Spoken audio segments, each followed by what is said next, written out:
Əziz büyücələr, bu dəfə izahımızda sizə fiziki də olsa bir xəritə ilə gəlmişəm. Bir də yeni texnologiyamız var. Artıq bu gündən qərara gəldim ki, mən də müasir müəllim olum.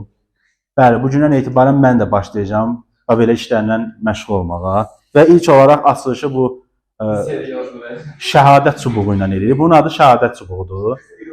Bəli. Dərsimiz isə nədir? Dərsimizin biri odur ki, Azərbaycanın ərazi bütövlüyünə qarşı yeni qəsdlər, keçən dəfə məlumat verdiyim kimi xəritə onun üçün var. Dərsimizin ikinci dərsimiz isə iqtisadi qanunlar dərsidir. Birinci başlayırıq, dediyim kimi, ərazi bütövlüyünə qarşı qəsdlərdən. Ümumilikdə bir dənə kiçik xatırlatma eləyirəm sizə ki, və burada nə var ki, yəni rəngdir. Bənövşə, seriozun. Bir dəfə mənim dərs dediyim vaxtı, illər əvvəl. Bir dənə uşaq var idi, onun sinifdə oxuyurdu. Qırmızı kurtka geyinmişdi. Həmin kursda da bir dənə tarix müəllim vardı, məndən çox böyüdü. Hardasa bir 10-15 yaş böyük idi. Gəlib bu uşağa deyim, uşaqlar görəm üzərində sinifə girmişəm ki, nəsə danışırlar. Məni gördülər, səslərini biraz azaltdılar. Dedim ki, biri bəs dağıldı. Allah sağ kömək olsun. Qarət edir.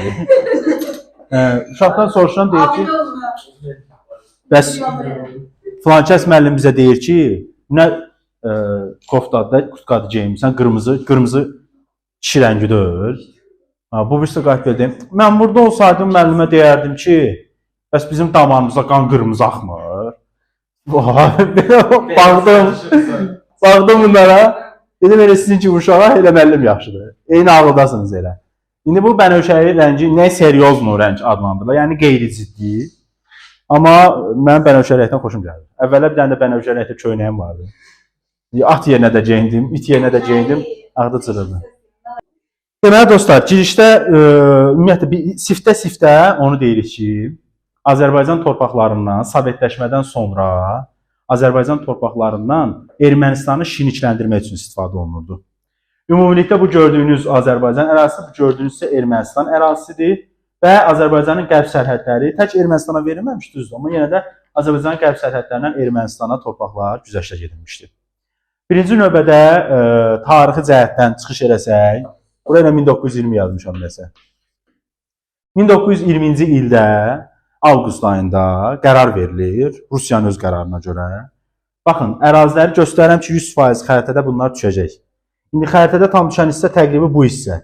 20-ci ilin avqustunda qərar verilir, bu istiqamətdə, yəni Şərur Dərərəyəz bölgəsi verilir Ermənistana. Ermənistana verilir və həmin qərarda deyir ki, 3 dənə ərazi mübahisəli zona elan olunur. Hansılardır bunlar? Birincisi Naxçıvan, ikincisi Zəngəzur, Zəngəzur belədir də bütöv. Bir də ki, Dağlıq Qarabağ. Bu üçü olur mübahisəli zona. Və bunun ardınca biz hələ ki, Ermənistanla olan ərazi mübadilələrindən danışırıq. İkinci söhbət eləyəcək bu bayaq dediyimiz Zəngəzurdan. 21-ci il qərarına əsasən, burada yazımda, bunu da papros kimi tutmuşam əlimdə. Vərdişdir.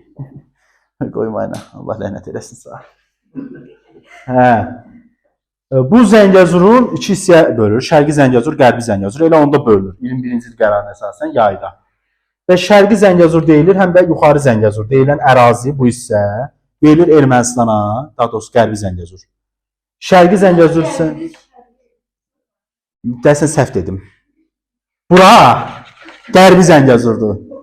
Ora verilir ermənilərə. Şərqi Zəngəzur amma qalır bizə. 21-ci ilin ortalarında yayında verilmiş qərara əsasən. Sonra isə dostlar, Azərbaycan torpaqlarından hansılar verilmişdir ermənilərə? Bir yuxarı istiqamətli Borçalı, indi Borçalı tam düşmür. Borçalı ki buradan soldur da bura, sol tərəfədir. Qarayazı bu tərəfdədir. Qarayazın bir tərəfi düşür, bu Ağstafa rayonuzad var, bura. İkinci qrupsuz da böyük hissəniz. Burada deyək Qarayazı qorğu da var. Bax bu hissəyə, Ağstafa Qazaq hissəsinə düşür. İndi köhnə kitablarda onun ili var idi, 22-ci ildə deyil, Qarayazı bölüşdürülmüşdü. Amma təzə kitabdan çıxarıblar onu. Eləcə deyirlər ki, Qarayazı bölüşdürür, şimalı verilir Gürcülərə, cənubu qalır bizdə. Biz bunu nəyə görə öyrənirik? Gürcülər söhbətinə görə. Bizi çaşdırmaq üçün deyə bilər ki, Qarayazının şimalı verilir Ermənistana. Bu səhvdir. Amma cənubu bizdə qalır, düzdür, şimalı amma Gürcüstana verilir. Bir də Borçalının aqibəti nə olur? 21-ci ildə əslində Gürcüstana verilir birinci. Sonra Gürcüstanla Ermənistan arasında bölüşdürülür. Təqribi bu hissələr düşür. Sərhədlidir ikisinin. İkisinin arasında bölüşdürülür. Bir də Zaqatala. Zaqatala bölgəmiz var. O da buranı əhatə edir. Zaqatala ilə bağlı nə qərar verildi? Dedi ki, 21-ci ildə Zaqatala ilə bağlı qərar verilir ki, Zaqatala qalır Azərbaycan tərkibində. Sual verir ki, bəs nəyə görə? Birinci növbədə əhalisi 90%-dən çoxu müsəlman idi. İkincisi də ki, onlar özləri könüllü olaraq Azərbaycanın tərkibində yaşamaq istəmişlər deyə torpaqların Gürcüstana verilməsi məsələsi dayandırılır. Amma sonra deyir Zaqatalanın tərkibində olan bu təqribi burada Gürcülər də var. Siqnaxi adlanan yeri var. Bunların əkinə yararlı torpaqların yaxud otlaqlarını vermişlər sığınaq qəzasına. Yəni sığınaq qəzası getmişdi Gürcülərə. Sonra dostlar, indi bir Qarabağ qalacaq, bir Naxçıvan qalacaq. Bir də ardıcıllıqla danışaq. Gəlin birinci Qarabağdan danışaq. Qarabağla bağlı qərar 2 dənədir. 1921, bir də 1923. Ümumiyyətlə sizə bir şey demək istəyirəm ki, Qarabağla bağlı qərarın birincisi, yəni 21-də verilmiş qərar Qafqaz bürosunun qərarı idi, Qafqaz bürosu. Amma 23-cü də verilmiş qərar Zaqafqaziya komitəsinin yaxud ZSFSR-nin verdiyi qərar idi. Mən bunu nəyə görə vurğulayıram? Çünki sizi çaşdırmaq üçün deyə bilər ki, məsələn, ZSFSR-nin fəaliyyətinə aiddir. 1921-ci qərar verir ki, Qarabağ mərkəzi Şuşa olmaqla qalır Azərbaycanın tərkibində səhvdir. Birincisi, onda ZSFSR yox idi. İkincisi də ki, bu Qafqaz bürosunun verdiyi qərar idi. 21-ci də nəsə bunlar yığışırlar, qərar verirlər ki, ümumiyyətlə Dağlıq Qarabağ ərazisini təqribi göstərirəm. Bu ərazini əhatə eləyir. Yığışırlar, qərar verirlər ki, Dağlıq Qarabağ Azərbaycanın tərkibində qalır, mərkəzdə Şuşa olur. Şuşanı da burada göstəririk. Bax buranı. Şuşa. Bəli, amma sonra deyir, DQMV-nin yaradılması məsələsi gecikir. Bu sualı bayaq verdim, intəşarlar. Nəyə görə gecikir? 2 dənə səbəb var. Bir, SSR-in yaranması məsələsi, bir də ZSFSR-in yaradılmasına görə geciktirilir. Sonra ZSFSR-in yaranmasından sonra 23-cü il iyulun 7-sində yeni bir qərar verilir. Bu dəfə yaradılır. Mərkəzi hal-hazırda da yerləşən, yəni hal-hazırda dayandığımız hara? Xankəndi. Mərkəzi Xankəndi olan 7 iyul tarifinə əsasən Dağlıq Qarabağ Muxtar Vilayəti yaradılır. Təqribi 2-3 ay sonra, yəni sentyabr ayında Xankəndinin adını dəyişib nə qoyurlar? Stepanakert. Yəni bunların başı batmış bir başçıları vardı, Stepan Şamyan. Onun olmayan şərəfinə görə qoyublar buranın adını Stepanakert. Kert şəhər deməkdir. Stepan da Gorbaçovun adının Stepanakert. Stepan Şamyan. Ölüb də dayı. 100 il keçir üstündən. Səncə ikinci səfərdir. Keçən dəfə də kimsə belə deyildi ki, ölüb ki, o. Keçən dəfə kimə demişdim ölüb. Nəsə ikinci də belə söhbət edirəm. Ya da mən dejavu olurum bu günkü dalbadal. Nəsə deyəsən qanım təzələnir mənim. Problemlər artır. Nəsə. Allah şeytan rəhmət etsin. İndi isə danışırıq dostlar Naxçıvan məsələsindən. Ermənistanın gözünü dikdiyi ərazilərdən biri də Naxçıvan ərazisidir. Fikir verin, ümumiyyətlə Ermənistanın iddiası olan əraziləri sifarişinə baxın. Məqsəd odur ki, Azərbaycanla Türkiyə arasında, şimdi bu tərəfdə qalır, Azərbaycanla Türkiyə arasında əlaqə tamamilə kəsilsin. İstər Zəngəzur olsun, istər Naxçıvan olsun, istər Qarabağ olsun, əlaqə məqsəd oydu. Əvvəldən olsa ermənilərin ora köçürülməsində məqsəd oydu. Naxçıvanı birinci xəritəmizdə göstəririk. Hal-hazırda Naxçıvan Muxtar Respublikasının ərazisi bu torpaqları əhatə edir. Naxçıvana birinci növbədə 20-ci ilin iyun ayında Veysəl bəyin, Osmanlı nümayəndəsi Veysəl bəyin başçılığında qoşun yeridilmişdi.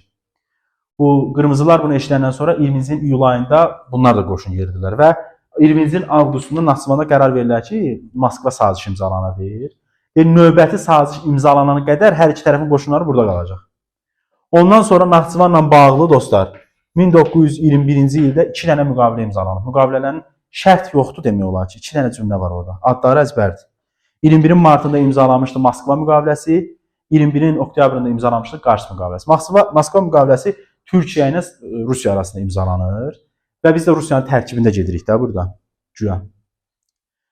Burada deyək ki, Azərbaycanın tərkibində, Azərbaycanın qəyyumluğunda qalır Naxçıvan. Və Azərbaycan Naxçıvanın 3-cü dövlətə güzəştə gedə bilməzdi. Güya Azərbaycanın tərkibində qalmasında 21-in oktyabrında imzalanmış Qars müqaviləsində təsdiqləyirlər. Azərbaycanla Ermənistan və Ermənistan-Türkiyə arasında imzalanmış rəsmi sərhədləri bildirən yeganə sənəd elə Qars müqaviləsidir. Moskva-Qars. Orada sizə deyək ki, müddətsiz imzalanmışdı Qars müqaviləsi. Və mən də adətən sual verirəm ki, bəs Qars müqaviləsinin maddələri pozulmuşdu yoxsa yox? Siz deyirsiniz, bəli. 20-ci illərin sonuna doğru Naxçıvanın ərazisindən 657 kvadrat kilometr verilmişdi ermənilərə. İndi isə biz hansı yerdən danışıq dostlar? Sonuncu olaraq bu Mehri qəzasından. Təzə kitabda biraz bunu yığcamlaşdırıb bir qəribə hala gətiriblər. Köhnə kitabda gül kimi idi. 1929-cu ildə Mehri bir dənə şey qaldı Naxçıvanda. O Naxçıvan deyim sonra. Bir də bu Naxçıvan axı qaldı Rusların tərkibində. 1924-cü ildə Naxçıvan MSSR 3 dənə deyirəm, 2 dənə. Naxçıvan Muxtar Sovet Sosialist Respublikası yaradılır 24-cü ildə. Sonra isə mənim dediyimi, mən soruşacağam Azərbaycanla Naxçıvan arasında quru sərhədlər nə vaxt tamamilə aradan qalxır? Siz deyəsiniz 20-ci illərin sonu yaxud 29-cu ildə bu hissədə Mehri rayonunun yaradılması ilə Azərbaycanın qərb bölgəsində Naxçıvan arasında quru sərhədlər tamamilə aradan qalxır. Yəni ermənilər yerləşirlər bura, ərazi onlara keçir. Naxçıvanla əlaqəmiz kəsilir. Baxın görüm qalmadı ki nəsə. Bir də 20-ci illərin sonunda bəzi yerlərdən verilməklə bağlı torpaq var. Məsəl üçün Qazax bölgəsindən, bir də Cəbrayıl qəzasından burada torpaqların Ermənistana verilməsinə bağlı qərar yerləşdirilmişdi orada dostlar. Və bununla da sizin ərazimizə qarşı qəsdlər dərsi, yeni qəsdlər dərsiniz başa çatır. İndi isə biz keçirik nəyə? Yeni iqtisadi qanunlara.